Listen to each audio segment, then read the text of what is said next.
introduction. So what I wanted to talk today was on economic regeneration in Leeds. And I want to discuss basically the present growth regeneration strategy, how it's working, whether it is actually working, what drives it and who benefits, but also to look at alternatives to the existing strategy.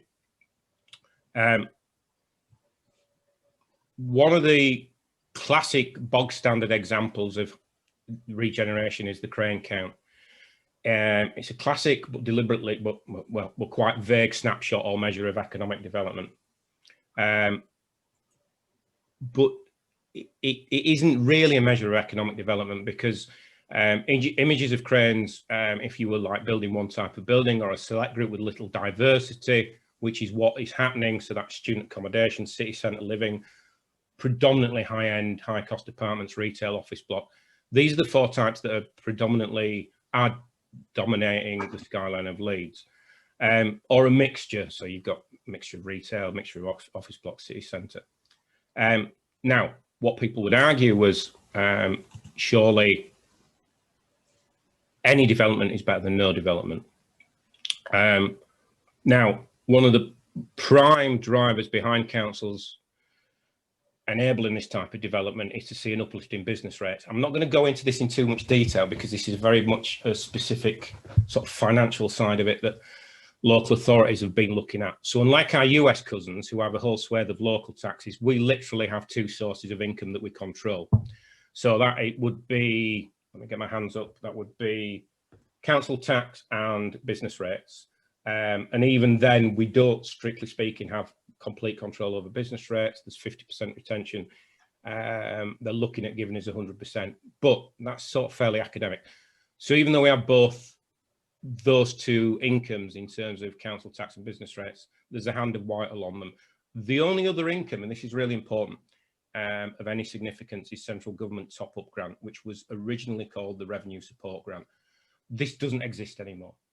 So the ideology behind this is that we would basically replace local government spending or the grant with, it would be funded by local resources. So in effect, what Savage Javid means here is that that business rates would replace central government grant. Now, this is a rather disingenuous way of that the Conservatives have put this forward.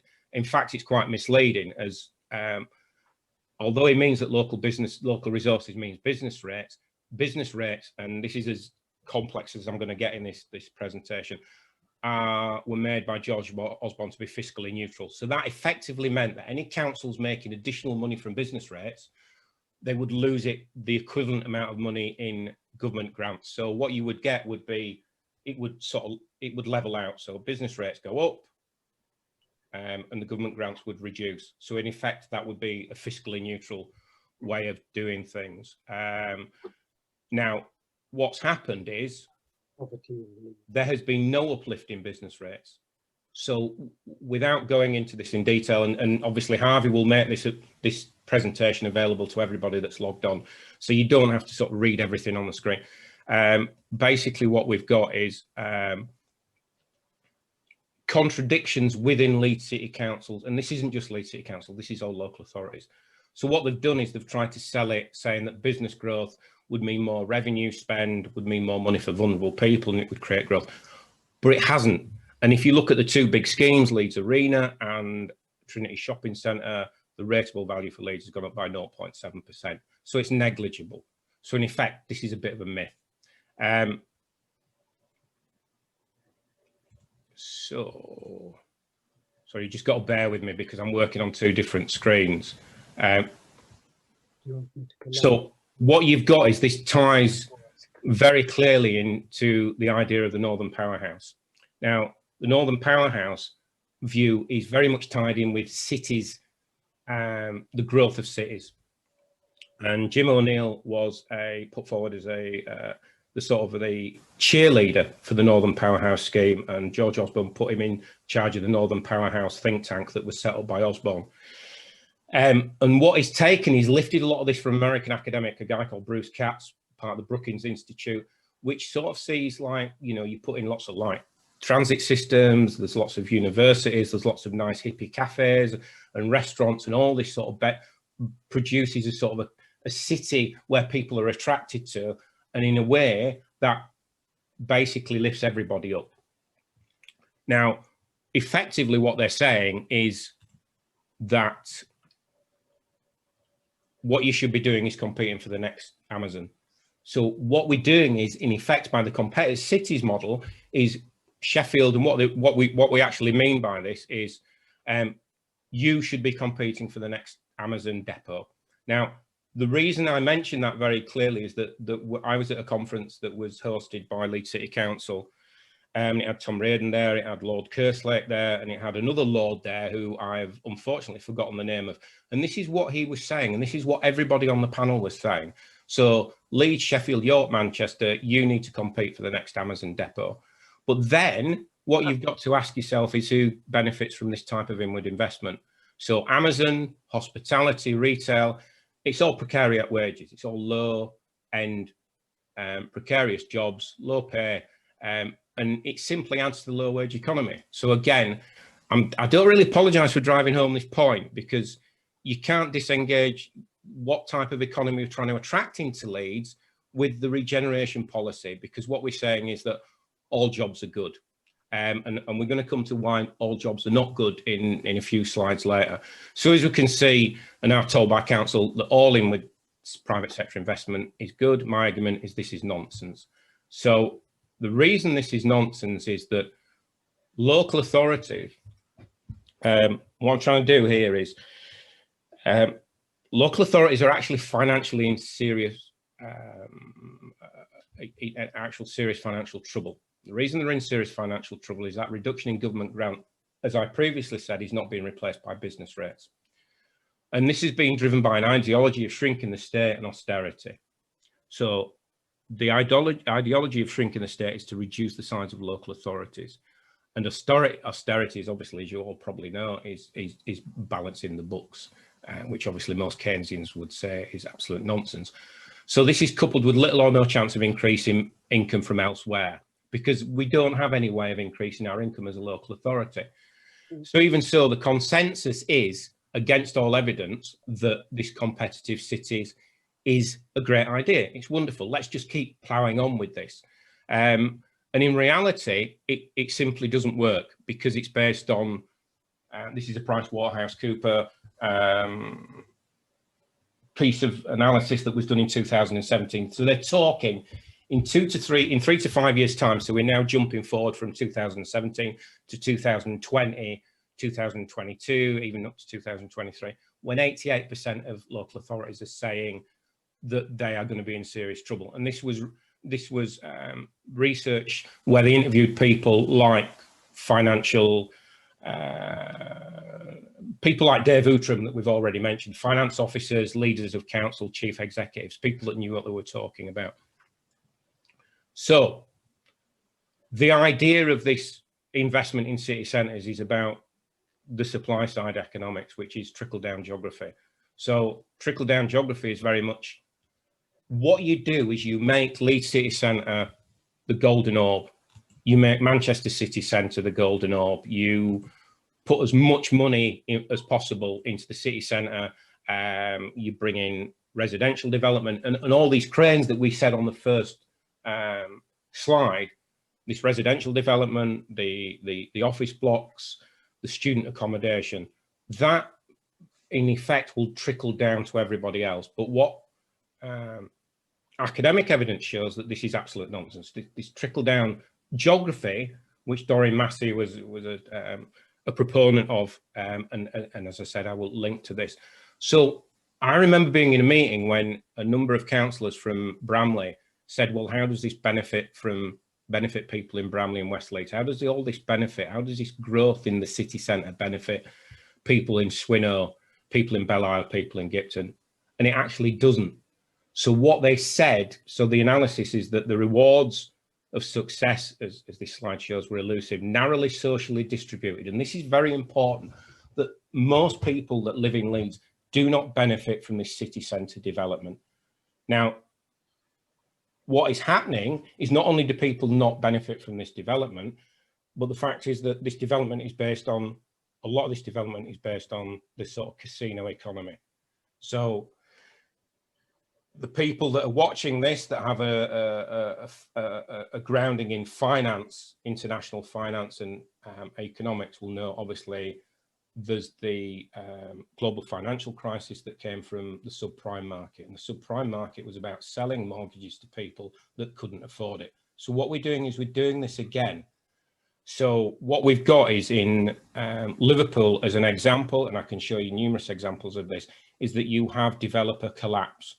So there's 5 big projects in the middle of Liverpool. And I don't know if any of you know that the ex-leader of Liverpool Council has recently been arrested for fraud, as has one of the major developers. Now, let me just get this right so I don't get libeled by people within Leeds City Council or anybody else, that I'm not saying this is happening everywhere, but it's self-evidently something that is happening because we just see those people that are trying to buy on the fractional investment model, which is basically you and I trying to buy a flat. We can't really afford it. We can't afford the mortgage.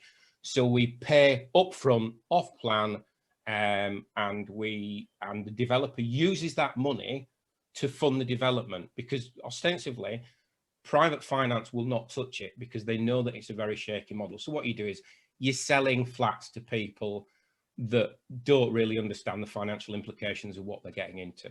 So we're going back to the casino banking finance problem, and fractional investment model is the same as subprime. It's just, it's the same side of the same coin. Now, what we've got, sorry, let me just get this right. What we've got now with COVID, with austerity, and with the pandemic, with COVID, with austerity, and something else. What else is the big thing? Brexit. There you go. I knew I'd remember something. With Brexit, is that it's starting to impact on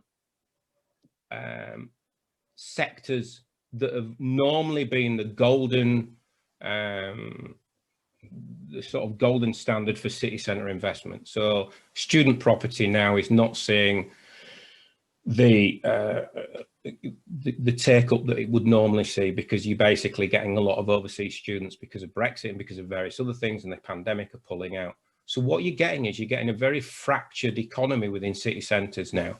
So what's happening is the smaller developers that are doing student accommodation are going to start struggling.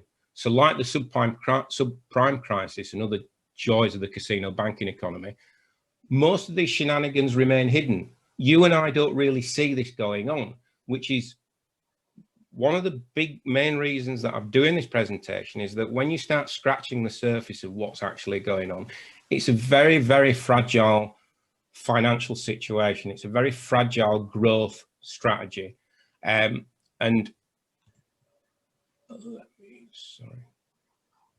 So obviously, I always think it's good to quote Chomsky and Foucault. Obviously, I've done that pronunciation correct this time.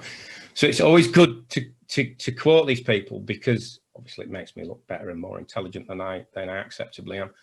But the idea is to keep the reality of what's actually happening hidden from people. And I don't think this is, let me just make this perfectly clear, I don't think this is done deliberately. I don't think this is fraudulent by local authorities. I just think this is the nature of the beast. And the fact is that by keeping this hidden, we don't really know what's going on.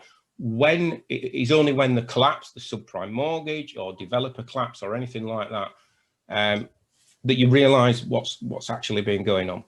So this quote by Foucault is I think ties in everything that I'm trying to get across, that you really don't know what the mechanisms are behind all this money, behind this churn, because developer collapse is not as bad for the developers as people think it is, because it gets moved on. Most of the people suffer from developer collapse are local contractors, that type of thing. So local joiners, local builders. So what you get is then somebody comes in, and if you remember I think it's Westfield, the big hole in the ground in Bradford, then that went bankrupt. Somebody came in and bought it out. That goes bankrupt again. Somebody comes in and buys it out. So each time somebody's shaving money off this and making profit from it. Now, sorry, it's gone a bit bonkers here. Now, the reason for this is that the democratic decision process is now being compromised by the number of private sector, the amount of private sector influence in things like the LEPs.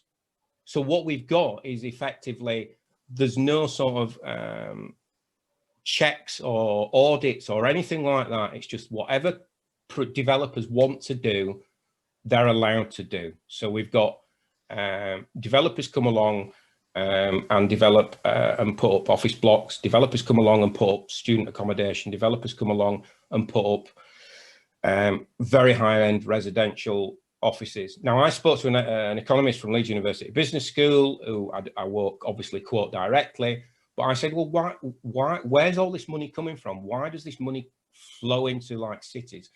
And his argument was, and people like Malcolm can contradict or agree with me, is that once an investor from overseas sees investment going into, say, Manchester or Liverpool or Leeds, it brings in other investors, it brings in other money. So it encourages people, it encourages private capital to flow into that area. Now, what happens is that, sorry, I'm just trying to get onto the next slide for me.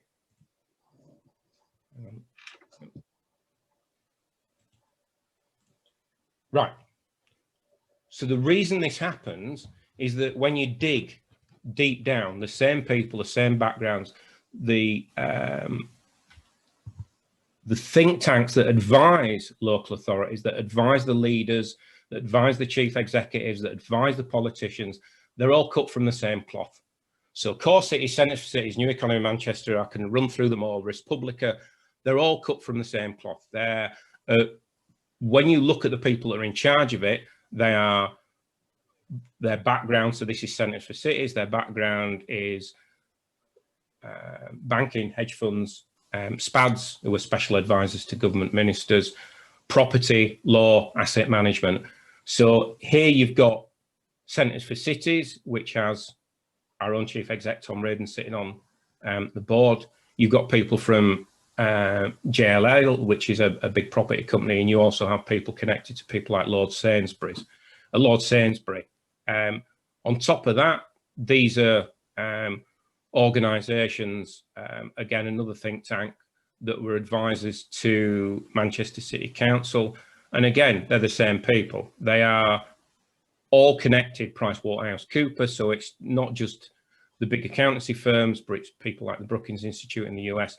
These are all, and I hate to use the term, but these are all predominantly neoliberal people that support this sort of neoliberal agenda.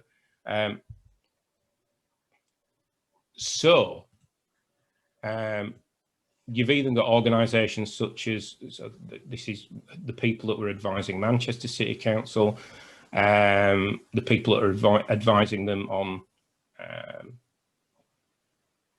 the growth strategy within Manchester and the revenue, the RSA, which is seen as a sort of an austere renowned body, but it's the same old, it's the same people. Lewis Atter, his partner in KPMG, who was part of this group, he was the one that sold HS2 to the Commons Committee, Jonathan Kestenbaum. Nobody really sees these organisations, which is the point I'm trying to make. Now, they're now defunct, but on the whole, there are scores and scores of these organisations. And the problem for me is that instead of using academics and using proper balanced analysis in terms of what investment should be, they use people like McKinsey and IPPR and JP Morgan Chase. So what we've got is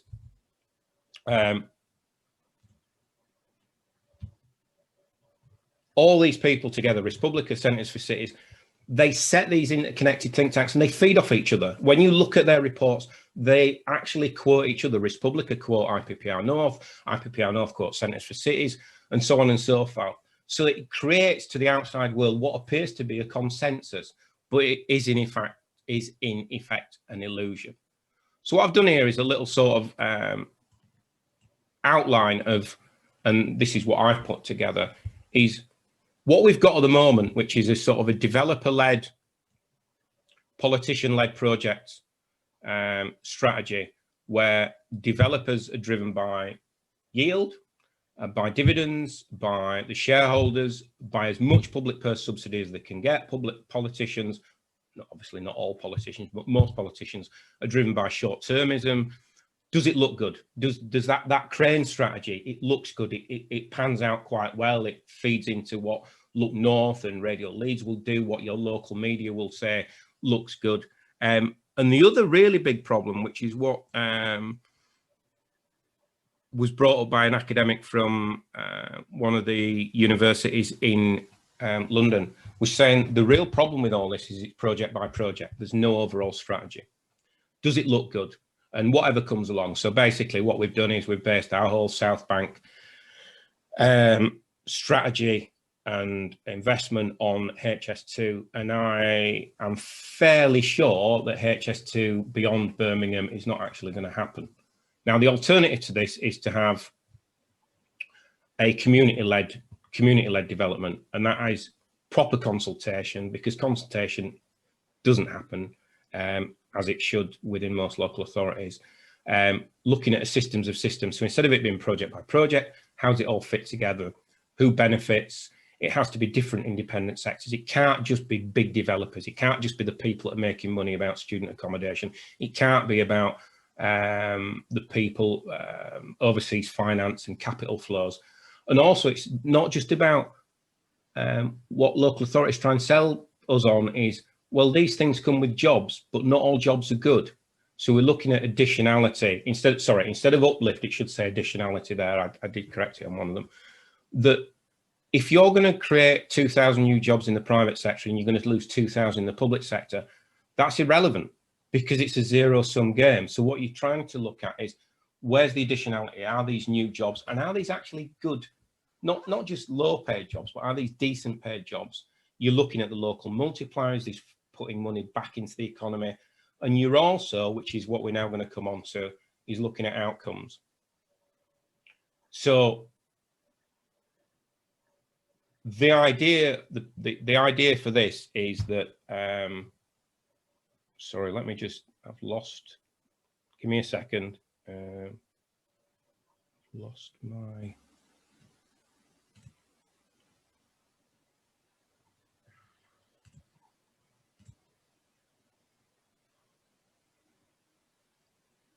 no. I'll ignore that. I'm going to have to wing this because it's taking it off the screen. So what I'm saying is, instead of it being developer-led, what we do is we go from the argument that it is about reducing inequality, about tackling poverty, and from all these things flow. So the biggest driver of poor health, mental illness, substance abuse, domestic violence, everything like that is poverty and inequality. But what we're going from at the moment is what benefits the developers, how much money they can make for shareholders, how much money they can make for the private developer, how much money they can make for overseas investment. So people buying things off plan. And as I said before, people buying very high-end housing. Now, what the naysayers would say was, well, how are you going to fund this? And surely tackling poverty is it's a nice ethical thing to do, and it's very wonderful, and it's very sort of, it's very laudable. But in reality, when you actually look at the figures, poverty costs the country huge sums of money. So it's £1 in every £5 is spent on every £5 spent on public services because of poverty. And if we look here, so I've got about 3 minutes. So if we look here on deprivation, Leeds in 2010 went from the 40th most deprived local authority to the 31st. Now, when you actually start looking, just forget about the figures from now at 29 billion. When you actually look at the percentages that poverty costs, one of the really big things that stands out is adult social care and children's services. So 60% of the children's social care budget goes on the effects of poverty. So the amount spent on poverty represents 40% of early years budget for children in social care. And that's 26% for adult social care, and it's 37% for housing and communities. So the money is being pumped into firefighting poverty. And in effect, all this, everything boils down to the fact that what will happen is that us, Leeds, Manchester, Liverpool, especially the north, the northern powerhouse area, will just become more deprived, will just become poorer. The high streets will start collapsing, as we've already seen. And this isn't this idea that it's all about the internet and online, people buying stuff online, is a complete myth. It is, when you actually look at it, it's because basically people don't have any money. The basket spend, people spending money on the high street, is just not happening because we've spent the past 10, 20, 30 years driving wages down. So what you've got is, I couldn't find one with Boris Johnson on, so I've picked one with Theresa May, is that you get this short-term, unsustainable, non-inclusive, skeleton public service, non-trade union. You get this race to the bottom where nobody benefits except big developers and the people that are selling as a regeneration ideal that just doesn't work. So in short, when we start looking, we talk about deindustrialization, we talk about austerity, we talk about Brexit, we talk about COVID. So COVID now, there's a lot of reports that saying that this is the biggest threat to mental health. But prior to COVID, Brexit was the biggest threat to mental health. Austerity was the biggest threat to mental health. So when you start looking at these things, this regeneration of Leeds City Centre, this development, this nice city that we're developing, doesn't actually benefit people. And although you might say that, well, there's always going to be like side effects of COVID that we've not got any control of, Brexit we've not got any control of, austerity, which was driven by a very, very dodgy economic ideology. You also have to start looking at what's happened in the past and why we've not replaced it. So Tetley Brewery is now a sort of nice cafe, art centre. Yorkshire Chemicals doesn't exist. South Kirby Colliery and all the attached community stuff that they used to do, that's gone. Yorkshire TV's gone. Yorkshire Post newspapers and all the media people connected with that, that's all gone. So deindustrialisation comes along and we ignore, and we pretend that more Tesco's and more knowledge-based economies will replace that. And then austerity comes along, and then COVID comes along, and then Brexit comes along. And what we keep doing is we keep pretending that all this stuff that used to generate very well-paid jobs, and obviously the 70s and 80s were exactly the greatest period to live, but in effect, a lot of people had reasonably well-paid jobs, especially the working class. So what I believe is that what we need to start looking at is regeneration shouldn't just be seen as an elite and a money that benefits money and rentiers, with big infrastructures, cities competing against each other, big transport. I mean, they're obsessed about rail. So private corporations and private finance are obsessed about rail. Predominantly rail serves the middle classes. It serves people who commute. Most working class people either use the bus, they walk, or they cycle, or they drive. So then you've got to say, well, what about the smaller infrastructure? What about soft infrastructure? What about, why don't we spend money on affordable housing? Why don't we spend money on better and safer parks? And why don't we spend money on retirement homes instead of spending money on care homes, which are, again, fundamentally funded by private finance? So what a lot of people would say, again, the naysayers would say, yeah, but where's the funding going to come from? If you've not got private sector funding, where is it going to come from? So we're spending too much money on poverty. Okay, I've gone over by 2 minutes, but I'll keep going because this is the last 2 slides. We've spent a lot of money on, we've expended a lot of money on poverty and the causes of poverty. But in terms of, say, affordable housing, pension funds in the UK don't spend any money. They don't invest in residential. So the report that I wrote for Fabian, my MP, was about how we can leverage pension funds. Retirement homes, some of the care homes charge 700, 800, 900 pounds a week. That would be, sorry, I've spelled cheaper wrong. It would be easier to just get people into retirement homes. So, on a personal level, I had an uncle and an auntie of mine that suffered from dementia, and they were put into separate care homes. And they died in separate care homes. So there's a human cost to some of this. Community centres, Public Works Loan Board, we could use that money and leverage it through local authorities.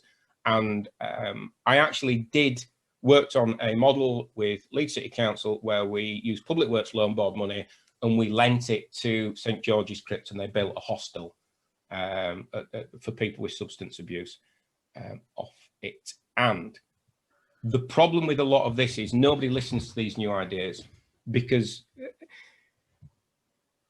they think that the status quo and these the cranes and the private developers and these nice shiny offices, somehow because they look like they work, they must work. But as Angela Bielsa says, everyone with new ideas is thought mad until they work. So what it would be nice to do is start moving towards something where we actually start discussing as a community what we should spend money on that will benefit you and me, working class people, single mothers, the elderly, people that are disabled, the unemployed, people in poverty. And that is pretty much what my presentation is about. So I thank you. I've gone over 4 minutes, so my apologies. But I hope I've not bored anybody and kept everybody fairly awake. Thank you, Simon. Thank you. Perfect timing. We weren't going to shut you down, so it's fine. So, and my tea's gone cold. The tea's gone cold. Well, actually, that's perfect timing. And some people have put some questions in the chat. Feel free to put some more in. When we come back in, well, it's 8:05 now. So if we come back at 8:20, give everybody 15 minutes to have a drink. Can I see those questions? Yeah, you should be able to in the chat. Okay. So we'll go through the chat and we'll just have a general discussion after that. So we'll come back at 8:20. But before we do that, I think we should give Simon a round of applause. So thank you. You're muted. Everybody's muted. I can see you. I can see you. Brilliant. Right, so I'll see you again in 8:20 and we'll go through some of the questions and we can develop the ideas from there. All right, brilliant. Okay. Thank you very much. Take care. Thanks. I'll see you at 8:20. That's Priscilla and Maggie Rice. You're right. I often wondered how many student flats could, there seem to be so many. It's money generating. Well, it's not. Still, it doesn't necessarily help everybody here. Got me brew. Yeah, not going to be very imaginative and just work through those. And when we get to the end of those, feel free to post additional questions, or we can just move to more of a free for all in terms of asking questions from there. So we'll take it as it comes. Right. Okay. So we could just start off with Roger. So the first question in the chat was from Roger, who asked, when did local authorities cease employing their own economic advisors and Ryan and outsiders instead? Simon.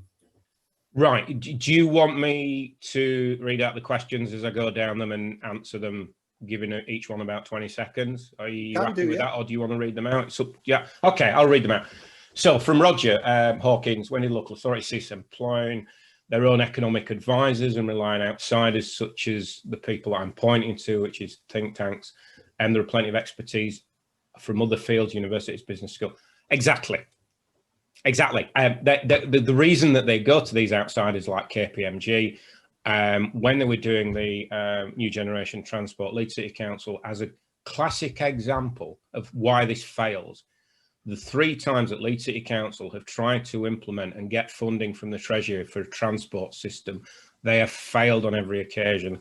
And the council have said, oh, this is because the Conservatives don't like us. But this shows an abject failure in understanding how the Treasury actually works. And the Treasury, on the last new generation transport strategy that Leeds City Council wanted to do, which was to build a tram, they failed as a business case. They failed majestically on a business case. And what happened was the Treasury got so sick to death of Leeds City Council, they actually gave them the money. They said, all right, have the money, but not on this project. So in fact, this completely contradicts. Now, what we've got is we've got Institute for Transport up the road, and they just didn't use the Institute for Transport. So what happened was that the council should have simply handed over or delegated responsibility for their transit policy. I'm sorry to use US terms, but their transport policy should have simply been handed over to the Institute for Transport up the road. But they don't want to do that because the advisors for New Generation Transport was Steardley Davis, AECOM and over Europe. And what happens is that the revolving door between local authorities and the private sector is just that, it's a revolving door. So in answer to your question, when did they cease employing their own economic advisors? They did it a long time ago, and the think tanks and the private sector have just been way too influential. And I think academics, and my apologies to any academics listening, need to be more aggressive. So the universities and the business schools and various other organisations just need to go up to their local councillors and say, you actually need to listen to us, which is the work that I have actually been doing with Leeds University Business School and the city's theme. Okay, they're getting there. Just before we go on from there, Simon, Rogers, anything you'd like to follow on from that? Yes, I'd like to say, why did they stop employing their own expertise? I go back a long way in local government, so I'm probably got old-fashioned thinking. On the other hand, I also spent 11 years working in a business school, and it's you're asking an awful lot from an academic institution to go and try and bully your local authority. But why don't they employ them in the first place? I know we lost transport. That went to the PTE and then came back to local government in a different guise. But why don't they get themselves together? But you'll find it's not so much a question as quite a long commentary, really, later on. But come to that. But at the moment, local government's being hamstrung, and it's being hamstrung by central government, who never want to have enough power. All that they've done since, dreaded name, but since Thatcher became Prime Minister, is take powers away from large local authorities. Big cities need freedom to do things for themselves. Look at Bordeaux, built the best tramway system I've ever seen. They built it themselves, and then they built the factory to build the trams, and now they flog trams to the rest of France and anybody else who wants them. I think if you actually look at the private sector, if you the golden goose, one of the big golden goose in worldwide finance is outsourcing. So local authorities, central government, you're talking billions. Literally, if you go worldwide, you're talking trillions. You are if you say Serco and Trace and Test, aren't you? Serco, any of them. Can't do it. You've got an revolving door between politicians and the private sector. If you read Private Eye, and I'm sure a number of you do, you will find that a large number of politicians, as Osborne did, go into BlackRock, and local councillors give advice on planning, not within, I didn't know this until about 2 or 3 weeks ago, but one of my contacts at one of the local authorities in West Yorkshire told me that councillors are paid by developers outside of where they work. So a councillor from Leeds will be paid by a private company in Walsall or in Guildford or somewhere else to give them advice on planning and to influence other councillors. And this is part of the problem. They operate, and I appreciate that, Roger, that you've worked in local government, but from my point of view, is that what's happened is the private sector have become very, very much smarter than they used to be. There's a book on McKinsey Global, there's a book on Goldman Sachs, there's various books on, they are way, way better at influencing people. And I think what I was told by a senior officer in one of the councils was that their chief executive remembers the last PowerPoint presentation that they were given by people in suits. And this is the really big problem. And I get what you're saying. It's really hard work pushing academics to sort of be much more influential. But I do believe that councillors need to be held to account. And Institute for Transport is a classic example, as is like Leeds University Business School and Leeds Beckett's. I ended up in a conference arguing with a number of academics saying, you need to go out there and start telling councillors that they need to listen to you. And one academic said, you're right. And another academic said, well, they know where to speak to us. They know that we have that technical knowledge.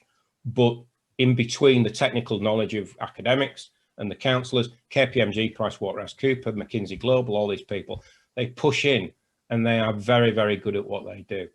Is that okay? Because I've got to move on to other questions. Simon, Okay, if I I could don't just, think you meant to, but when you said firms pay counsellors to give advice, or however you phrased it, sounded awfully like corruption. And I don't think you meant that, but it sounded like it.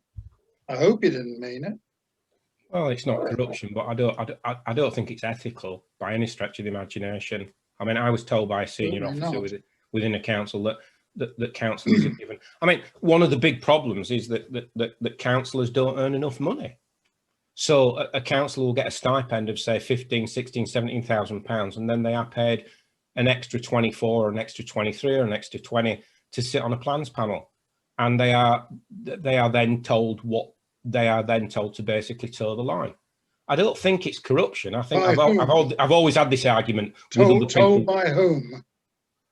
They are told by the people the inner cabinet. So 6 or 7 councillors in any local authority will run that council. It's not run by it's not run by councillors. Councillors don't have equal push and play. It's run by. We're all not as bright as we think we are, and councillors Well, often once they're elected. you'll find the same point made in my other contribution when you get there. Okay, Harvey. Make it sound very sniffy. could I just frame my question? It was a rubbish question, just a bit better. What I found when you're describing this idea of we'll have an Amazon depot and we'll compete in the UK for it, a bit depressing. What I meant by that was, if you look at something like the Mittelstand in Germany, they've been successful by identifying and specialising in things that they can compete internationally in. What's Leeds internationally good at and sort of, which is competitive at? And I've heard of the medical tech sector, I think is pretty good, but are there any others? Well, we are big in finance. We are the Leeds City Council is a percentage of the Malcolm might know a little bit more about this than me, and as would Andy Brown, who I work with at Leeds University Business School. But certainly we're big in finance. The problem is if you're big in any sector, and which is why I flagged up Yorkshire Chemicals, Yorkshire Post newspapers, brewing. When you have a diverse sector of industries across a city, you are much more stable, because once one goes, then the others don't get affected by it. Once you start relying on the retail economy, the hospitality economy, then you've got a serious problem, the financial economy. So Leeds City Council have always sold themselves saying, we've got a really big, successful finance sector.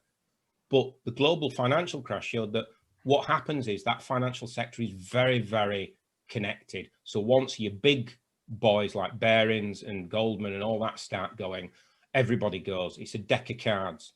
So in terms of what you were saying, Harvey, about like competing for Amazon, I'm not interested in competing for Amazon. I think what we need to do is start looking at what they call inshoring. I think that's the correct term, which is bringing back manufacturing into this country. And I don't believe in protectionism. I never have done, but there is a balance to be had. It's like Apple is a classic example. I know it's a massive example and it's not Leeds led, but Apple is a classic example of something that's sold as an American company, but everything's offshored, literally everything. And Dyson, everything's offshored. So what we need to do is start looking at Amazon. I hate Amazon. I'm not interested in Amazon having a depot in Leeds or York or anywhere else. I'm not in the slightest bit interested. But when you look at places like Holbeck and Hunslet, they had engineering. Well, Yorkshire Post. My dad used to work for Yorkshire Post newspapers. They employed 1,500 people. I mean, the print workers used to get paid a ridiculous amount of money, and it was a closed shop, and it was sexist, and it was quite, and it wasn't very. But they earned a lot of money. ICI in the Northeast, as you well know, massive employer. All these companies have gone, and we've replaced them by very shallow, as Guy Standing in his book, The Precariat, says, just low paid, low salaried, very flimsy organizations. Right, I'm going to have to move on to other questions. Yes. What the key sectors Leeds has a competitive advantage in? Exactly what I've said. We've got a competitive advantage in having Lidl and Tesco and financial sector. It's not stable by any stretch of the imagination. And when we tried to get Burberry to replant themselves in Leeds, that was a net loss for the people that actually worked in the factories in Dewsbury and in other places in West Yorkshire. So the 700 jobs that were being sold at Burberry coming to Leeds were 700 jobs lost elsewhere in West Yorkshire. So we've got to be very, very careful about this sort of zero-sum game. Jane Jacobs' model, so John Carlyle, Jane Jacobs' model of competitive trading cities and importance of community and good neighbourhoods. As I said, I've read Jane Jacobs. My memory is not as good as it used to be. And she is probably one of the best people to read about, because basically on the back of this book saying there's a real short-sightedness and intellectual arrogance that has characterized much of urban planning. So this isn't just me. I mean, there is a real genuine arrogance amongst people that run things, that think they know better than everybody else. I'm going to have to bow to John. He probably knows more about Jane Jacobs than I do, but I think that she's there's a documentary on Netflix about her, which is definitely worth watching. Ryan Neely, what role do you see the University of Leeds playing in regeneration? I wish they would play a much more central part, but it goes back to my original argument that academics just need to be more aggressive and need to push themselves onto local authorities and say, look, this is what we can offer you. And maybe there are structures, and I know that there's the commission, there's certain things that are being already done. Malcolm might know about them, but I'm already working with Leeds University Business School, and I'm pushing them to understand how local authorities quite often say to academics, yeah, great, come along, let's have a chat with you. And then their discussion documents just get buried amongst lots of other discussion documents, and they just go off in a completely different direction. Whereas we need a structure that holds local authorities to account and say, why have you made this decision? I mean, I do believe, and I've tried this. I mean, I've worked for the cities theme in Leeds University Business School for the past 7 or 8 years. And I have said to academics, you just need to be a bit more aggressive.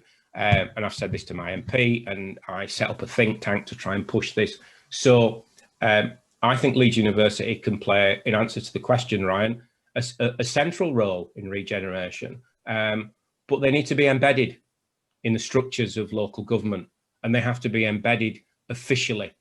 They can't just be an adjunct or somebody that does a PowerPoint presentation. They need to actually be legally embedded within the structures of local authorities. And I think that can be done. And there's a way that people in this forum can work towards that. Anzir, is that the correct way to pronounce your name? Anzir? What avenues do you think there are to start making public investment, given the impact of austerity, central government stupidity, and many local authorities facing bankruptcy? Public investment is where's the money going to come from? I mean, that's the really big thing. As I said on one of my slides, poverty costs billions and billions. And if we started shifting money towards prevention and early intervention, we'd actually start making an indent. Relying on the private sector is problematic. The only private sector funding that I think we should start looking at is pension funds, because BlackRock, hedge funds, Coots, Barings, or whatever, I don't know, I'm picking banks that have already gone bankrupt, but Goldman Sachs, these people, they're not interested in what you and I are interested in. They're not interested in community centres. They're interested in moving around the globe and picking yield from mining in Brazil to housing in. So one of the classic example, Goldman Sachs, after the global economic collapse of 2008, ended up buying huge amounts of residential property in Spain. And, you know, as George Soros says, the best time to buy and invest is in the middle of a recession. And that's exactly what they've done. So they're not reliant. Pension funds, which is where your money and our money goes, are ones that we could leverage. And I've had a number of meetings with pension funds, and they are the most inward-looking, what's the word without insulting anybody? They're not very Risk averse, are you looking for? they're massively risk averse. But then you look at what they're investing in. They're investing in Royal Dutch Shell and British American Tobacco.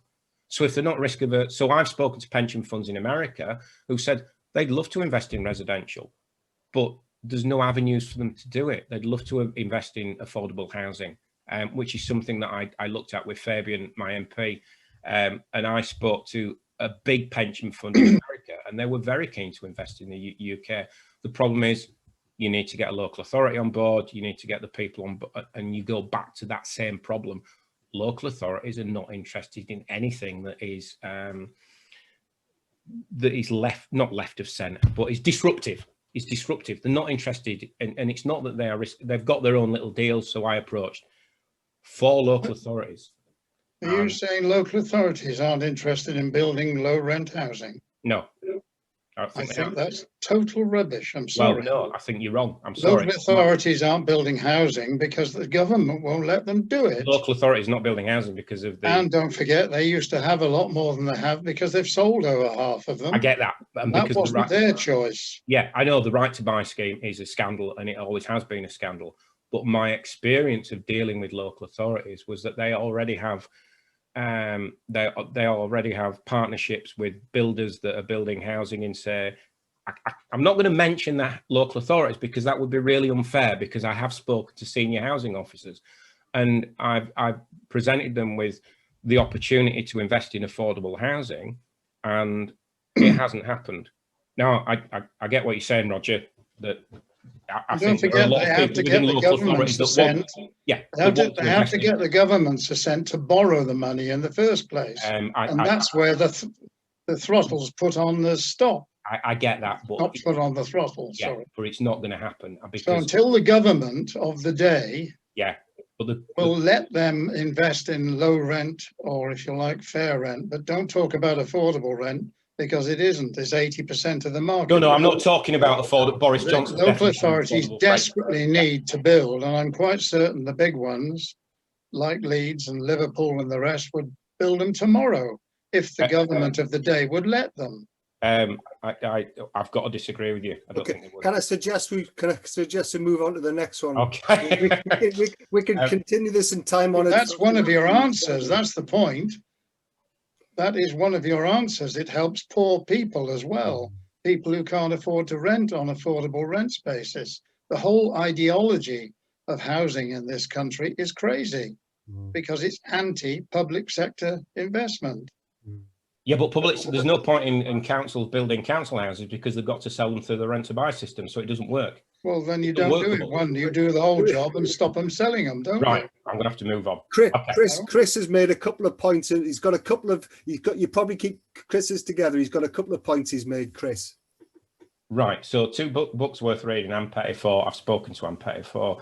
Can you achieve a focus? So Joseph Bowie, can you achieve a focus on? Hi, Joseph. Can you achieve a focus on community-led regeneration when this comes to central government policy? And in time of major economic and fiscal crisis? Yes, I think you can. I think what you've got to do, and going back to the structures of academics being involved in local authorities, I think most of the so-called, and I'll use this in, I hate doing this, but this inverted comma of community-led, quite often community-led are self-elected people that think they represent the community. Working class people very, very rarely get a genuine voice. So when I did a report for Wakefield District Council, I spoke to working class people on very, very poor, low income estates, and they are just not listened to because they're seen as being stupid. Poverty is perceived by those in charge of politicians and everybody in charge, and especially middle class, a lot of middle class people, as they need guidance. They need our guidance, and we need to help them. We need to put them through. We need to do something on behalf. And this is a Victorian benevolent attitude. So in terms of community-led regeneration, you have to give agency back to people at a grassroots level. All these working class people are not mad Brexit voting racists. Most working class people just genuinely want a better life for themselves and their kids. And until we do that, so there's a program in London where they gave homeless people £3,000 each, 17 long-term permanent homeless people that were living in sleeping bags on the streets. They gave them £3,000 because nothing else had worked, and it worked. And everybody that was connected to that charity that gave them £3,000 said, oh, we'll spend all the money immediately. And within a year, the average spend was £780. And most of those people, out of the 17, 12 were permanently housed because they were given agency and they were given control of their lives back. So in terms of a community, in answer to your question, Joseph, in terms of a community-led regeneration, we have to really stop telling people that are poor what to do, and we have to start listening to them. And there has to be a way of doing that and a structure to do that. I hope that's answered your question, because this is something that I am actually involved in Wakefield. So I've written a report on poverty, and we looked at, and I went and interviewed on behalf of Wakefield District Council, a huge number of people, homeless people, working class women on an estate in Portobello, various people, all of them. You give them the power to control their own lives and they will solve a lot of their own problems. Chris Bem, to everyone, the economy is a metabolism, is a society. We have an obese economy measured by GDP rather than mental, physical and cultural and environmental health of society. Exactly. Yeah, exactly. Well, unless we get away from this idea that we just need to generate money and wealth instead of looking at health, reduction in poverty, safe places where people, elderly people can walk safely, you know, retirement homes, all that sort of stuff. It's not hippie tree hugging nonsense. It benefits everybody in society. There is nothing as horrible that I've come across as putting somebody elderly into a care home, putting them on a plastic chair and making them watch daytime television 24/7. It's a horrible, brutal thing that we do to people. And we do it to everybody. We do it to single parents, we do it to the poor, we do it to the elderly. And so the measure of a decent economy, I know that the Scandinavian models are not perfect, but they are slightly better than ours. So yeah, I think GDP is a nonsensical way of measuring the wealth of an economy. Ryan Neely, I would donate. Is that to me? Because if you want to send me money, I'll give you my bank detail. I've got a Monzo account. I'll type it up later. Liz and Martin, we need two fundamental changes. The first is spirit level.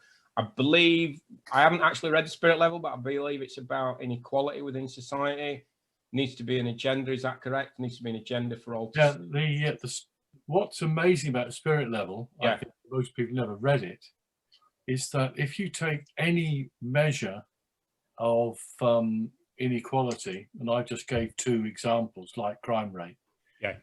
One of the things I was amazed with was that if you actually do it with American states or countries in the UN, well, not all of them obviously, but many of them, and you draw graphs, one conclusion stands out amazingly.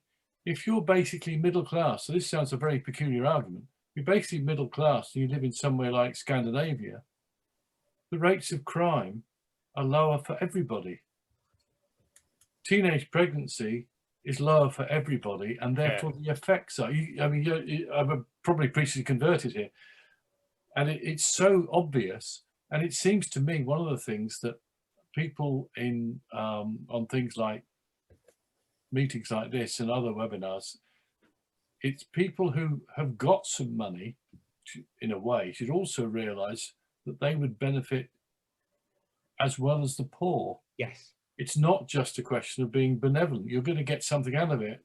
Yeah. That sounds counterintuitive, but no. I get what I get exactly what you're saying. Right, and the second point is quite straightforward. Yeah, sorry.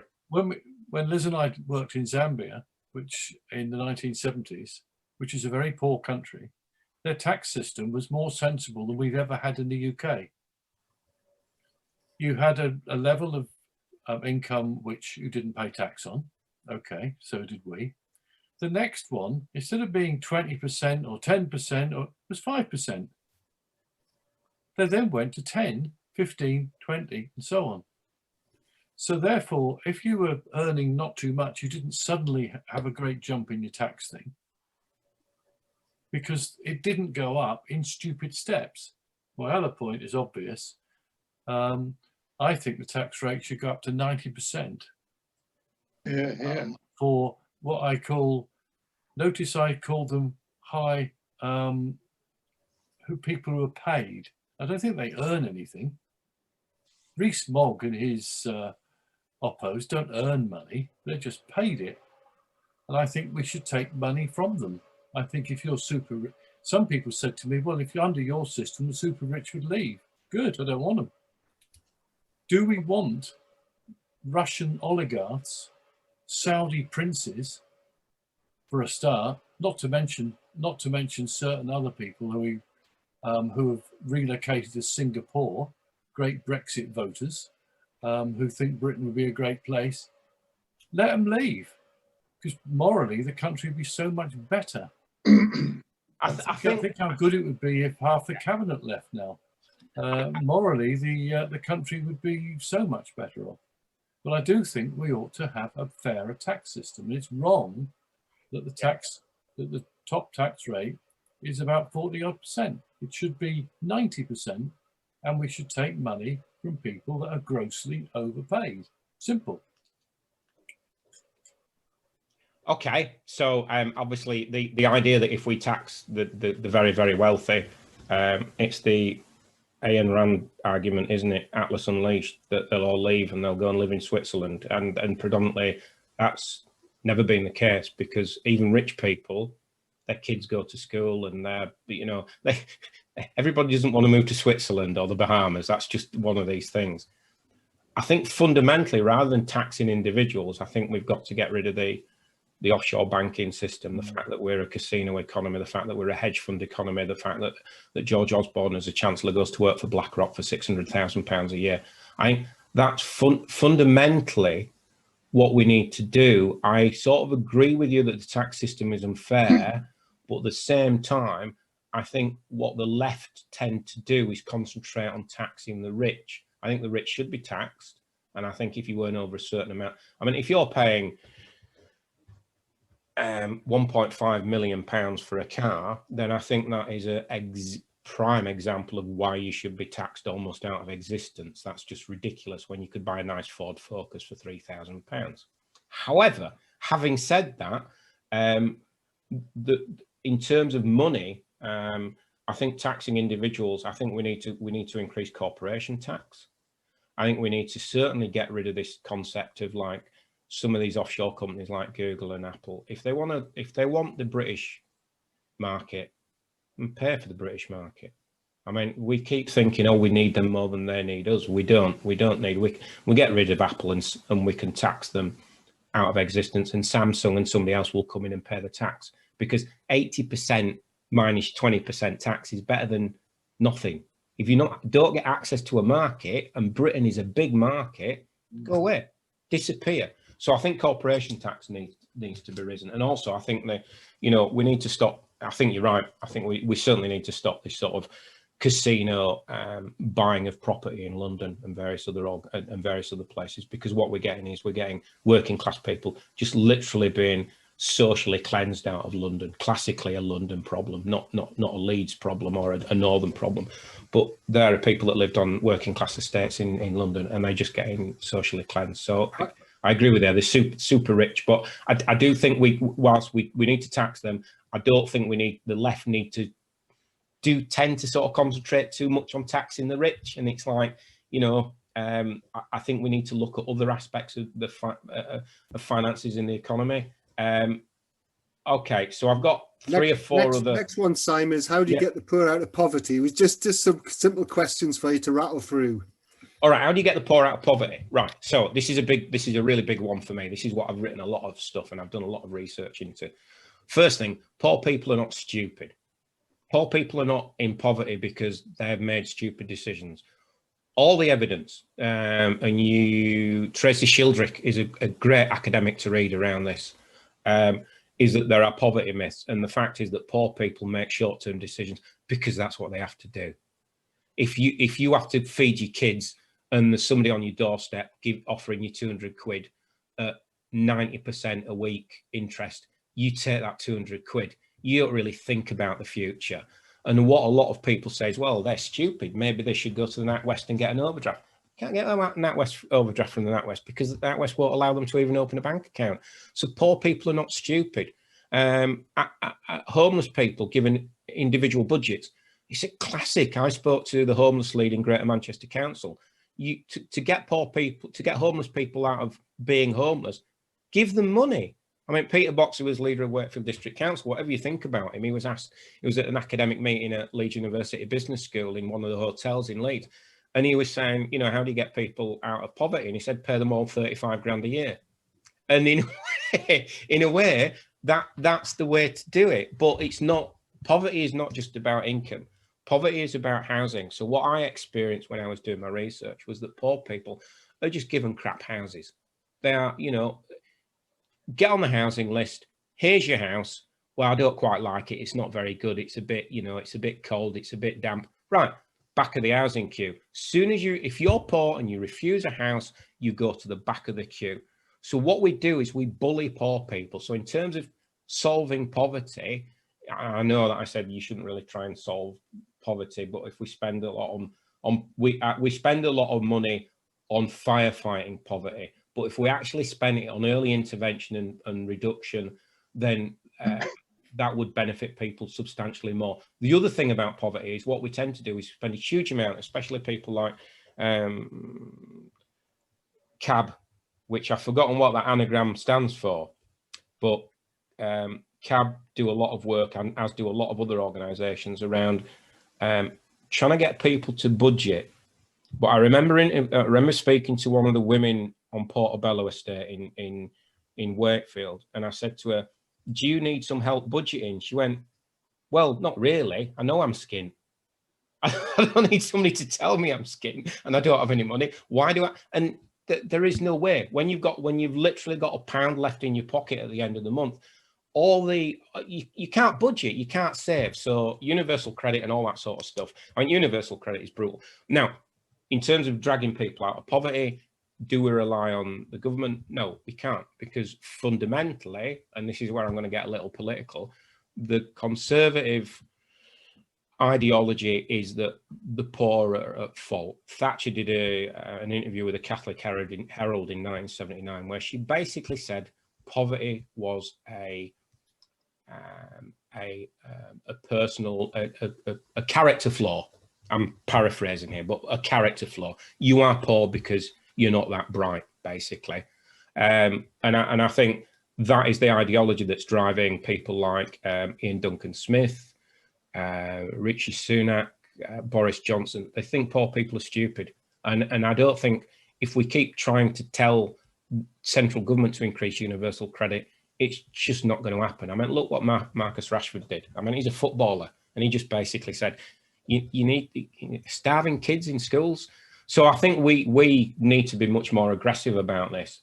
So in terms of like tackling poverty, it's giving agency back to people that are poor, and doing it on a local level and improving housing. So a lot of housing organisations, they need to be held to account. Then their feet need to be held to the fire about you should not be allowed to rent a house out that is not absolutely perfect. You know, no damp, central heating, retrofitted, decent.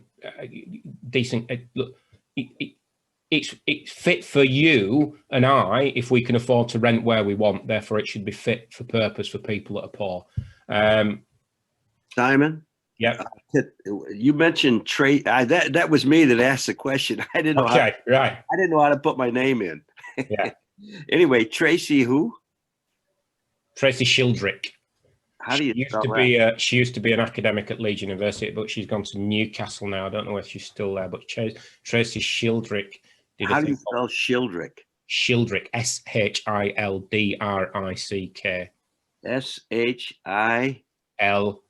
Shildrick. She did a thing called Poverty Myths, or I can't remember exactly what it was.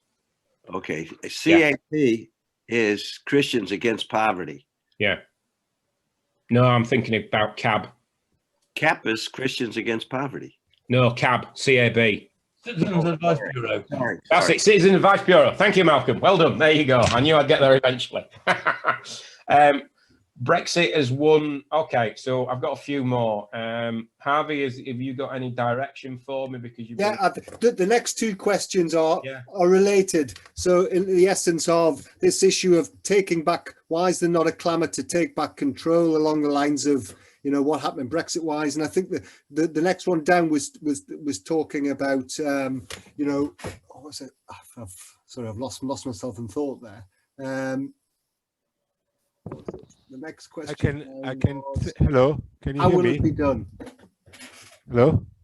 Hi, is that Reinhard? Yes. Basically, what I'm saying is this country is highly centralized to national government. And I find it really interesting that there is this movement, or was a movement, take back control.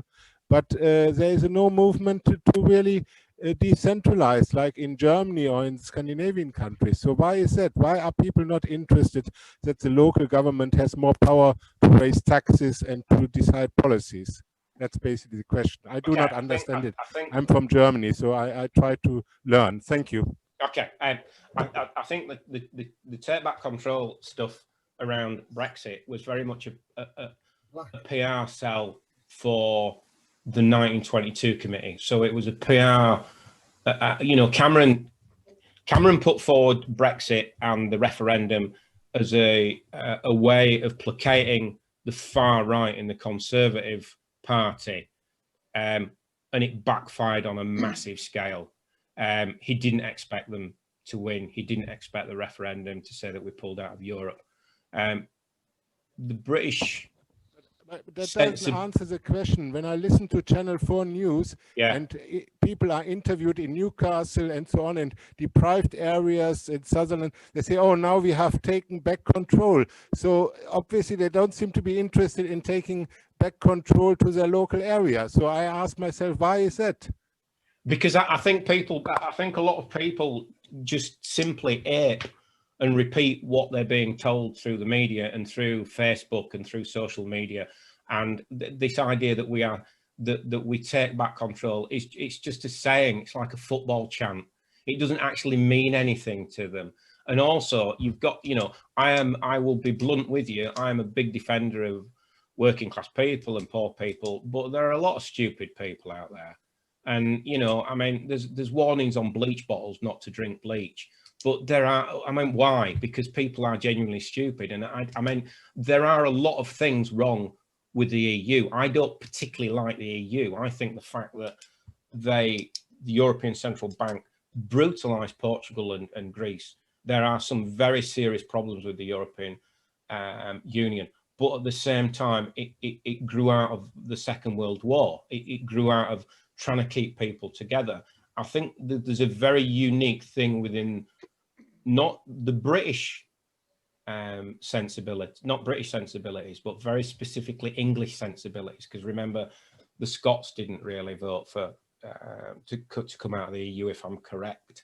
But the English did, and I think there's very much they still believe in the concept of we don't need Europeans. We believe in empire. We are the best nation on earth. And there was a classic example was when I think was it the health secretary that said, "Oh, we've got a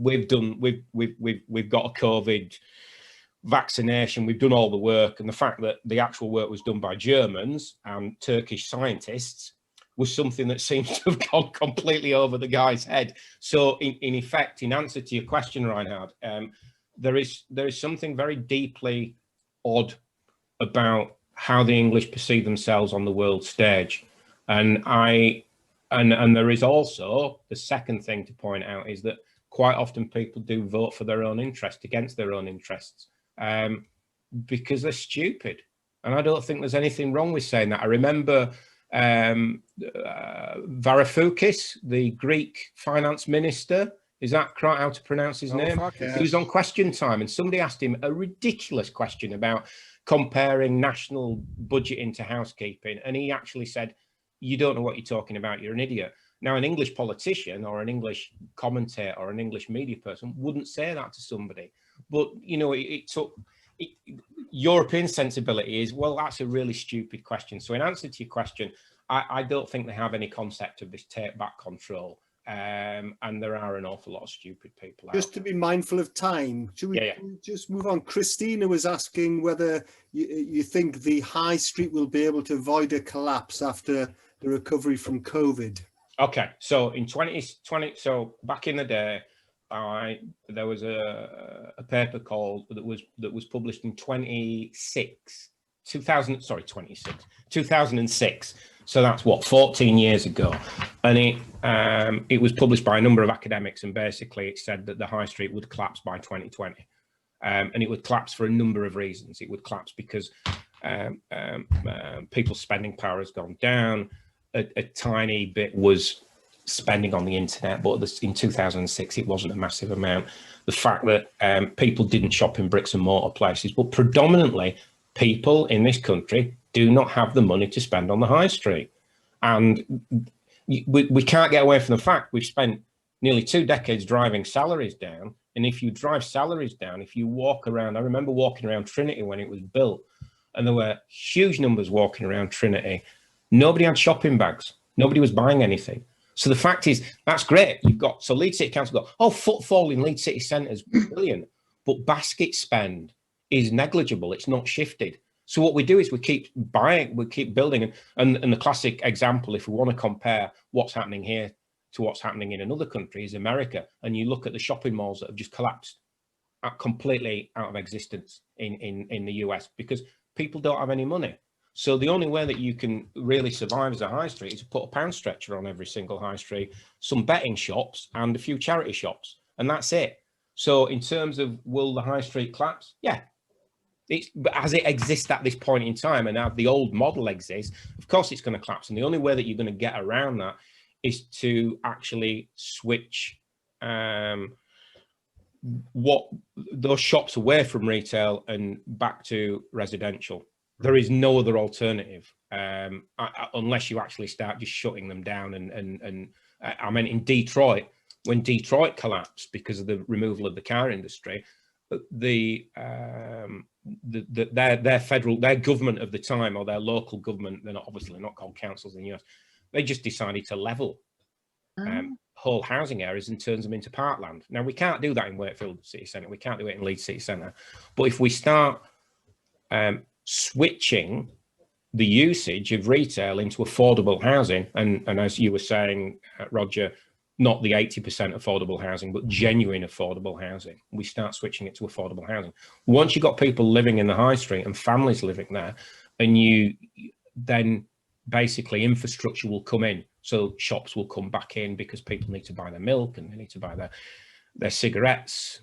I'm showing my age now because I used to smoke, but people need to go and buy certain things. So if you switch it back to residential, can we avoid a collapse? No, absolutely not. Not unless we completely change the mindset of the local authority and how they approach things. Thank you. Next comment down was from Anza, just making a comment about the neoliberal culture within ITS. I'm not sure we can either verify that one way or the other, but we'll just sort of move on from there. Janie, you said inshoring, and I have to say I don't understand what you mean by that. Where's that one? I've got Anzia saying Legal and General started a property development arm. All right, okay. Yeah. Sorry, it went before I posed the question. I was just saying to Simon mentioned earlier about the possibility of inshoring, bringing companies back to right. Britain. Okay. Yeah. Well, I think Leicester is a very interesting example of that, with a lot of clothing companies being set up there. But clearly, research, even by somebody, including somebody at Leeds University, showed that many of the companies there are not paying their workers a minimum wage. And that has also come out during the pandemic. Boohoo, for example, has been mentioned and is in the sights now of people who are investigating. But what also clear is that some of the directors of these companies, these clothing companies, have been struck off the company list, but are still setting up new companies. So I think in order to have that, we need a system to ensure that there's proper, regulation of the industry, and it's clear that's not happening. No, I think the one big problem about insuring is that it's sort of aligned with protectionism. Oh, we're not going to outsource anything. We're not going to send anything abroad. But one of the slides that I showed was the fact that we did have a brewing industry, we did have a media industry, we did have an engineering industry. And the thing is, there needs to be a balance between protectionism and keeping manufacturing and industrial strategy based on something that actually makes things. I don't think we can get away from the fact that we don't make things anymore. This idea that, well, we've got I mean, one of the earlier questions was what industries does Leeds dominate in? There's a financial sector, there's you go onto the high street and it's betting, it's financial sector, it's the knowledge economy, it's retail, it's hospitality, it's hotels. I mean, Leeds City Council actually have a hotel strategy, but they don't have an industrial strategy in terms of like what industries to bring back in. And to be honest, in terms of manufacturing, we need to start looking at, I think one of the classic examples, I might be wrong here, but I think it's sort of apocryphal anyway, is that the British police force buy all their bikes from Smith & Wesson in America. So Smith & Wesson manufacture bikes, push bikes, cycle bikes for the British police force. Right, well, we should be manufacturing them ourselves and selling them to our British police force. So it seems some people would say, well, that's protectionism and you need to go out into the competitive world. But, we can't rely on Deliveroo and Nando's and Tesco's to employ people in this country. It's just not working. And you end up with a huge chunk of precarious employment. So in terms of insourcing, we unfortunately, and it does pain me as a socialist to say this, we maybe need to start giving tax breaks to companies to come back into this country. But also we need to make finance available at a very low interest rate for people to establish themselves. Not these trendy hippie entrepreneurs that are going to do fintech and all this sort of stuff, but genuine manufacturers, people that can come back, like you say, the engineering industry, the garment industry. Because I mean, look at Leeds and Bradford, employ huge sums of money. Burton, the reason why Hare Hills is such a deprived area, Burton used to employ 10,000 people in Hare Hills. So there is no, there is absolutely no way that you can disconnect the poverty in Hare Hills from the fact that that massive industry just disappeared overnight. I mean, they had apparently their cafe was the size of 3 football pitches. So that shows you the number of people that people employed in Hare Hills. I'm from Bramley originally. There was ITT was a big American corporation. I used to have a place in Bramley. Yorkshire Evening Post on the tail end of Wellington Street. All these organisations have just gone, and we've not replaced them with anything. I also wanted to mention, Anzir has said Legal and General started a property and development arm.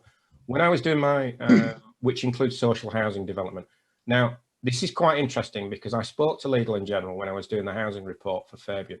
And Legal and General decided that there was money, and this is Legal and General, decided there was money to be had from building affordable housing for people to rent and to sell. The problem was that as a private company, I'm in two minds about whether that's the right way to go to solve the housing problem. But Legal and General are actually quite forward thinking about this. The problem is that they then have to go and approach every single local authority, and with the same way that any property developer would approach a local authority. So they're getting tied up in, and don't take this the wrong way, but they are getting tied up in property red tape. So it's taking them 2 to 3 years to get through the pipeline of developing property. And I'm not saying we should just throw land free to people, but there needs to be a better way of allowing them to do it. Right. I don't think Legal and General and private sector should be the answer for affordable housing. I think it should be joint development companies with local authorities. Leeds City Council, Wakefield District Council. May I just say something on that? Yeah. They're doing it for philosophical reasons, as I understand it, but more to the point, they're actually doing arrangements through several housing associations, and they're trying to get up to helping them build up to 3,000 houses a year. What they're doing is they are supplementing the borrowing power of the housing associations, who would normally have to rely on government funding to build the affordable, so-called affordable housing. L&G are going to put up their capacity to build new properties substantially. Yeah, I mean, And the reason they're behind time is, I think having heard a radio program a year or so ago in the place where they're building their industrialized housing, we used to call it, i.e. timber frame property and the like, I think they greatly underestimated the knowledge and skills required to get into that process, because they, I think, have set up their own little factory. Whether they're keeping that going, I don't know. But funding... Yeah, they are, but I spoke to them about a development where they were going to prototype those. Who are we talking about? Sorry. Legal and General. They were going to prototype those houses like about 15 minutes walk away from my parents' house. Yeah. And I was like, well, I'll go down there. I'll try and arrange a site visit. And they were like, no, we're massively behind with this. Their learning curve was steeper than they expected. Yeah, and I think there's a bit of kind of, I find it very interesting that because Legal and General they're not really an insurance company, they're more kind of pensions and finance investment company. And as an example of that, but again, it's that thing of like, we need the public sector to be leading on this, in my opinion. Okay, so in terms of housing associations, the problem with housing associations as a model is that they are what is classed as registered providers. So Homes England, they will gift them land and they will be allowed to build houses. Those houses have to be social housing. So the thing is, what you need to build, and the problem in the past with housing is that we allowed council housing to be built on massive estates. So effectively what we did, to be blunt, we put all the poor people in one area. And what you need is mixed tenure. You need middle class people mixing with working class people. We didn't put all the poor people in one area. They have graduated downwards to those poor areas. Well, no, I'm sorry. They weren't built for poor people in the first place, quite the reverse. Yeah, but they when were built for people who couldn't afford to buy a house, and we didn't have a building industry that could supply them. Right, okay, so where I'm from, Bramley, when I was growing up, we had the Fairfields estate, which was big estate. I know it well. And people, and we basically, anybody that couldn't afford to buy a house or was put on that housing estate.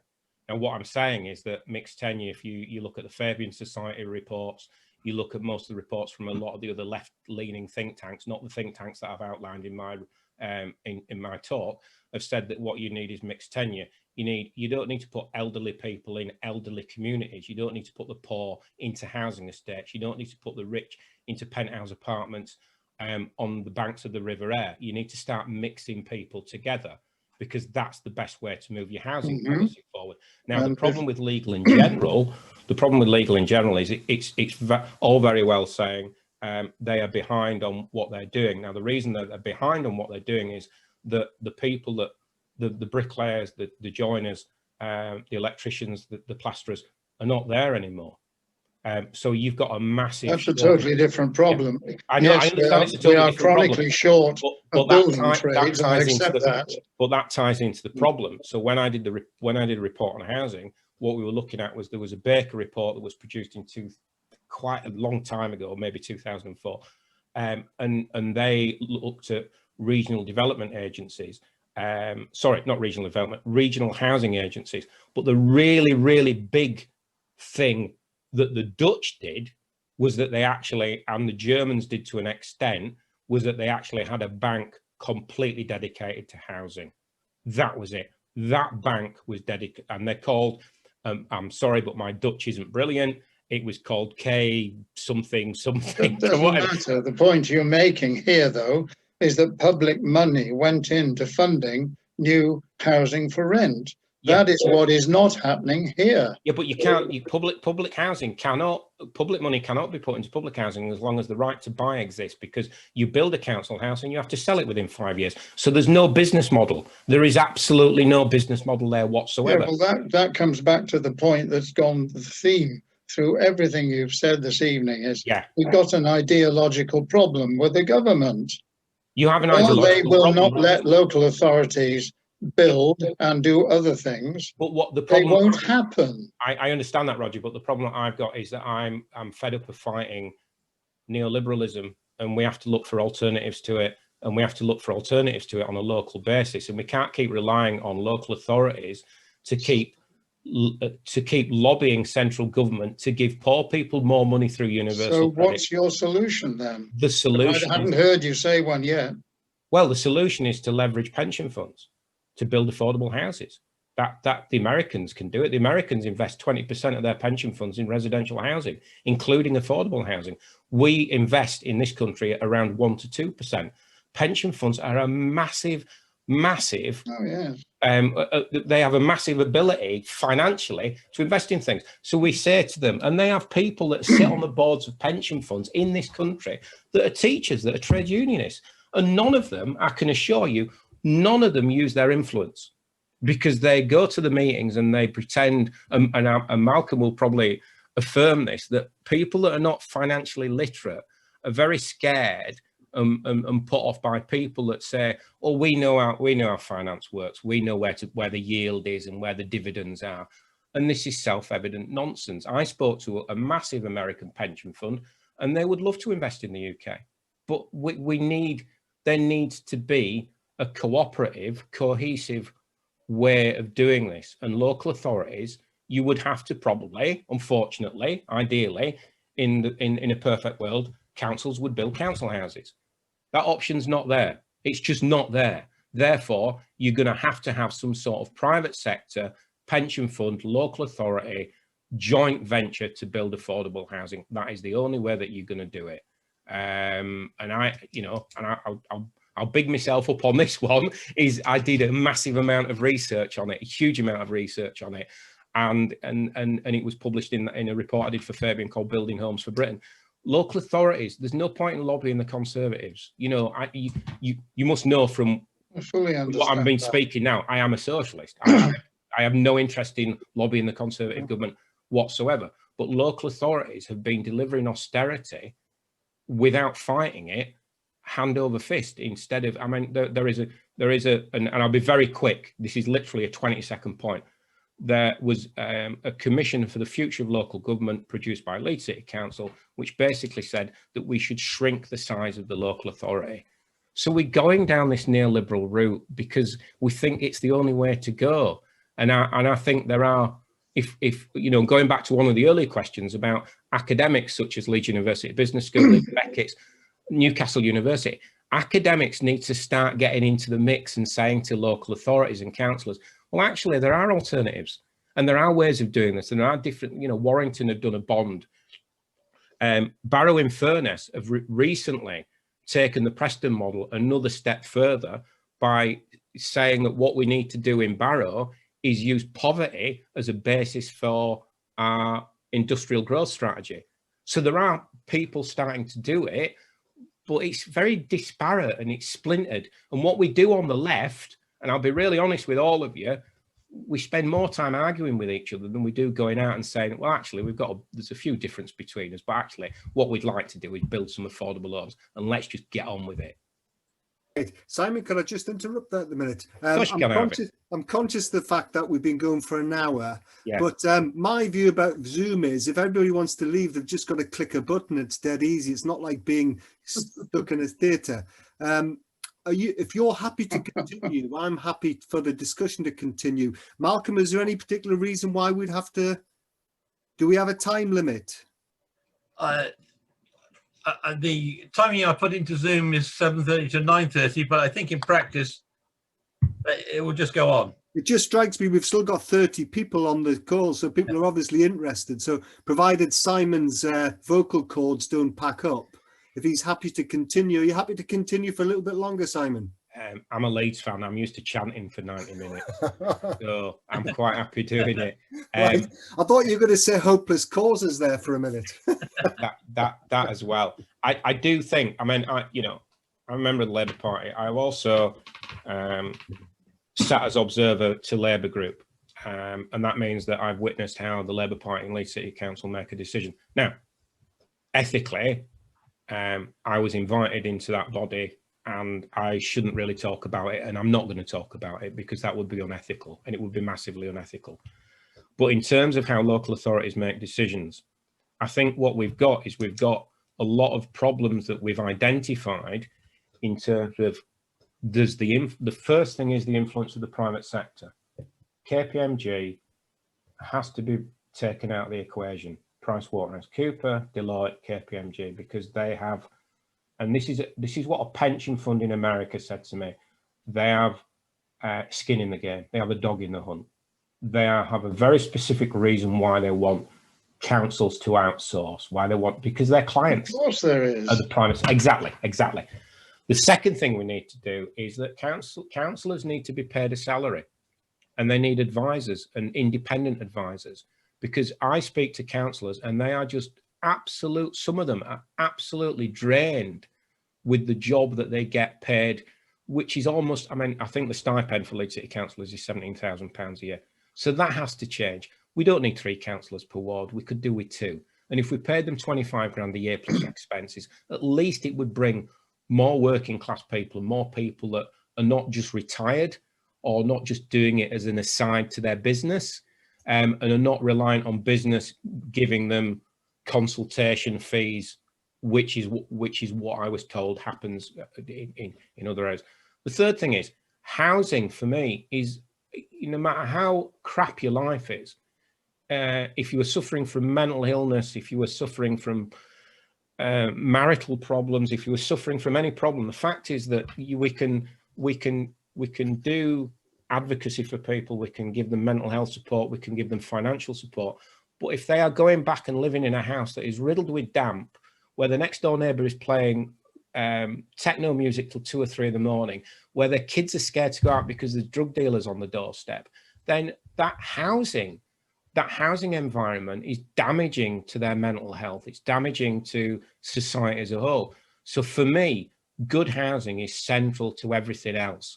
And the people that I worked with at Leeds University Business School were looking at a thing called the systems of systems approach, that you can support people in housing, you can support people in mental health, you can support people in safe streets, you can do all this, you can give homeless people money, but you have to do it all, and you have to do it all at once.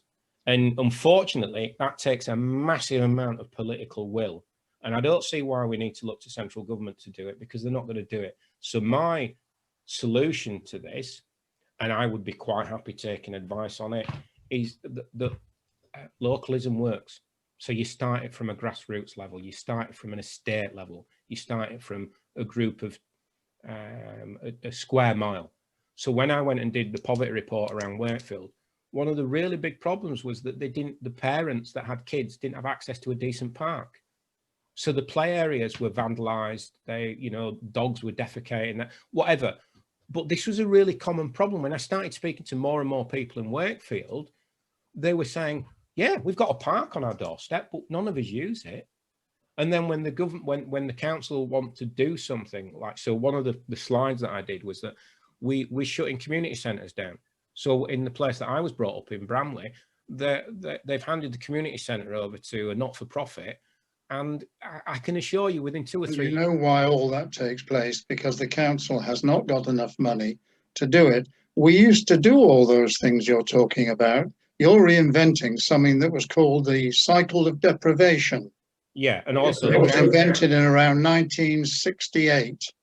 The Milner-Holland report, it was called. They've reinvented it at least 5 times since then, to my certain knowledge. Okay. So they used to all be done. Yeah. So but when you take things away bit by bit by bit, which is what's happening.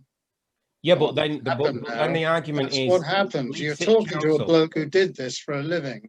Leeds City Council. I'm a housing man. Leeds City Council are £2.5 billion in debt. They are one of the biggest. They are one of the biggest borrowers from Public Works local. They have the largest number of PFI schemes, and they have a massive exposure to what they call LOBO loans, which is lender option, borrower option. So they are £2.5 billion in debt. I have repeatedly asked Leeds City Council what they've done with this money, because a lot of this money was borrowed, excuse me, long before the coalition austerity took hold, which was borrowed in 2005. Yeah, PFI goes back to and what a John Major's government. Officer, I can't give you a year, yeah, but all those PFI schemes which they did cost anything up to 2.5 times as much overall because they borrowed the money on the so-called private finance right. thing. So my that argument was my crazy. argument is that, The same as the hospitals that the health service can't afford to pay for. right. You know, we're into a very big subject here. Okay. Right. But the point that I'm trying to make is that Leeds City Council signed all those PFI deals when they shouldn't have signed. PFI was designed for street lighting. I'll be blunt about that. That's what it was designed for. It wasn't designed for housing or schools or anything else. It was designed for street lighting. That's all it was designed to keep borrowed money off the public sector debt. I understand that, but Leeds City Council and a number of other councils have been right. I'll be very careful with no, I can't be bothered careful, to be honest.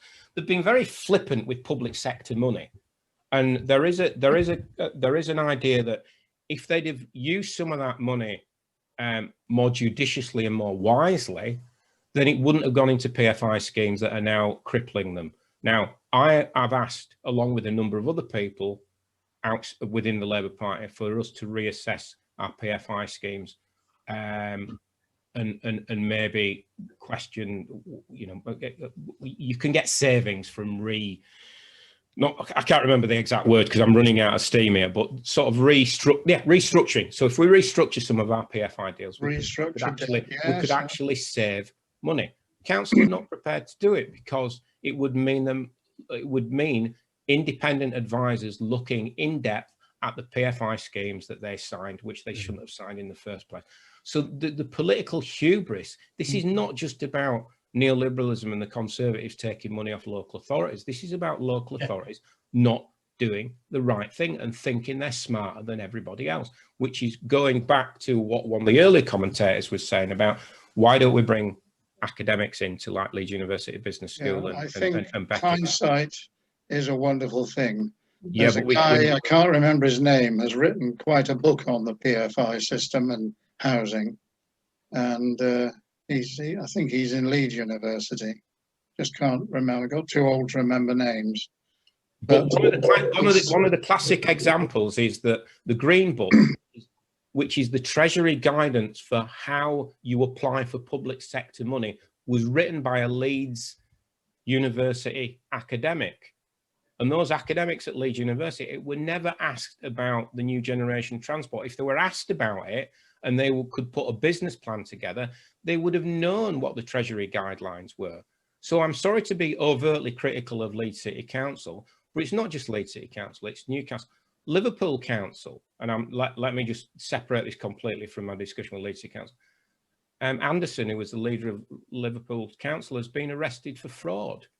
Yes, I know. Mean, all you have to do is read Rotten Boroughs in Private Eye on a regular. It isn't just Leeds and Liverpool. Birmingham bought out a PFI scheme because they worked out it was going to be cheaper if they bought it out.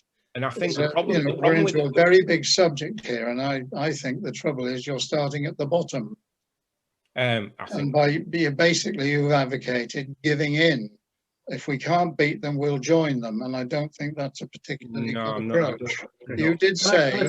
Can I suggest we don't go there? Can I suggest we have one more question because you're starting to flag, and then I think we can have a final comment from anybody who's so inclined, and then I think we'll call it a day. You've more I'm not flagging. I'm the old guy. Sorry. I said I'm not flagging. I'm the old guy. No, yes, you put us to shame. Simon, last question from Reinhardt, I think, was the next one down, was somebody who was saying, do you think that Leeds citizens would be interested in a scheme where they could buy into local council bonds to finance the development of their own city?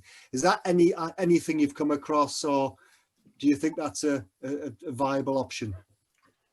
Yeah, Warrington did it. Warrington have done a bond. I think the bond aspect, I mean, I know there's a municipal bond company in London, but the Conservatives put a bit of a stymie on it, really, because it's so cheap to borrow now. But I think people in Leeds would put money into it if they could see where it was going and what the what the money was doing and what benefit it would be to society. So in terms of like investing in a bond, in a social bond like Warrington did, yes, I think they would. Having said that, I think looking towards the populace to solve the financial problems of a local authority may be a bridge too far, because we physically don't have the money to give.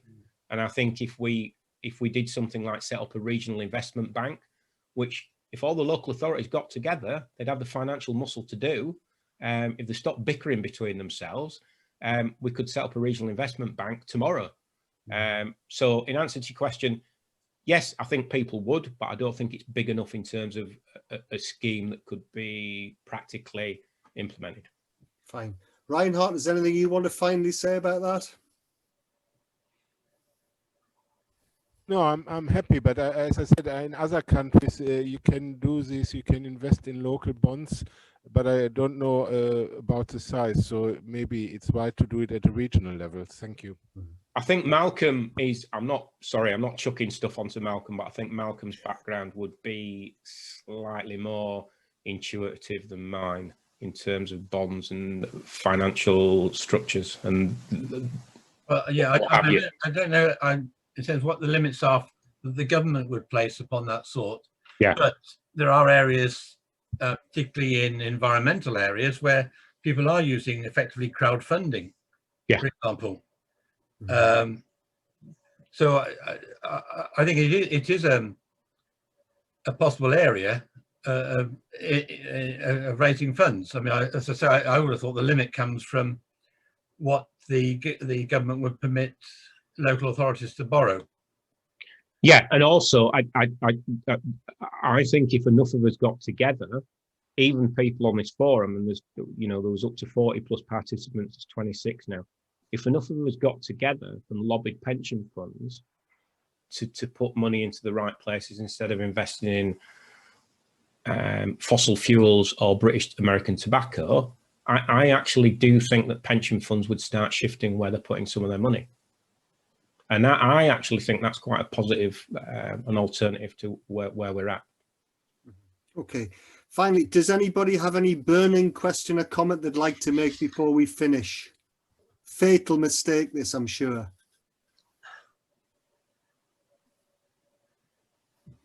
No? No. Okay, well. It's been very interesting. Okay, well, thank you. Gather I don't agree with quite a lot of what the speaker says. That's fair enough. Yeah, nobody's going to agree with everything I say. I get that. I love it. I love it. That's the point of these discussions, isn't it? That's what makes it worthwhile. Yeah. The more disagreement, the better. Right. Anyway, I just wanted to. Can I first of all ask Malcolm to unmute everybody? Can.